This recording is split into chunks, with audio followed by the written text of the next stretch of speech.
David Lee Roth has never been shy about saying what he thinks. And this time, his words about Eddie Van Halen caught a lot of attention. On an episode of his podcast, The Roth Show, released back in March 2023, Roth shared some personal memories about Eddie, and in doing so, he called Eddie Van Halen nothing less and nothing more than an Eric Clapton acolyte. It's no secret that Eddie admired Eric Clapton. In fact, he spoke about it himself many times. But the way Roth put it was striking. He compared Eddie's relationship with Clapton to that of a disciple and his master. In the same way Roth himself trained in Japanese martial arts like Kendo and Kenjutsu. Roth explained that in those disciplines, the highest compliment a student can earn is to become a mirror image of their teacher. He said, "You become the mirror image of your master, who was the mirror image of his own master." According to Roth, Eddie's early guitar playing was exactly that, a reflection of Clapton's style. He even painted a vivid picture of their early days. Roth recalled sitting almost knee to knee with Eddie in a tiny room.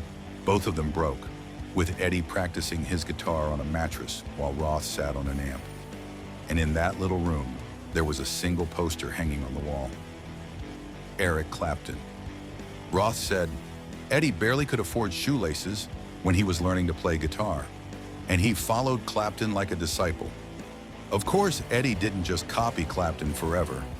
Roth admitted that Eddie took what he learned from Clapton and went far beyond it, creating something entirely his own. Roth called it going beyond the curtain of space across the trackless void, a poetic way of saying that Eddie evolved into a guitar god in his own right. And Eddie himself confirmed Clapton's influence many times. In a 2011 interview with Rolling Stone, Eddie said Clapton was his #1 guitar hero. He even learned almost all of Clapton's Cream-era solos note for note and adjusted his guitar setup to get closer to Clapton's tone, using a Les Paul with a P90 and then adding a humbucker just like Clapton. But Eddie didn't just talk about his hero, he also paid tribute to him in his music. One of the clearest examples is the guitar solo in the 1988 Van Halen hit When It's Love, from their album OU812. Eddie revealed that this solo was a direct homage to Eric Clapton. The song became one of Van Halen's most beloved ballads, hitting #1 on the rock charts and even climbing to #5 on the Billboard Hot 100. Fans loved it, and when they learned it was a tribute to Clapton, they loved it even more.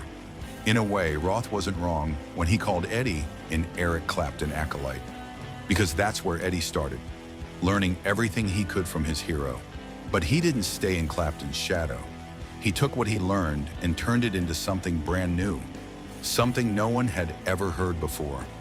So when Roth described Eddie as just a disciple, it might sound a little dismissive at first, but in reality, it's a powerful reminder of how even the greatest guitar heroes start out as students.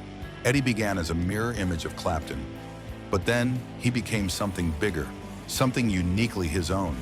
And maybe that's the greatest lesson here. Every master was once a student.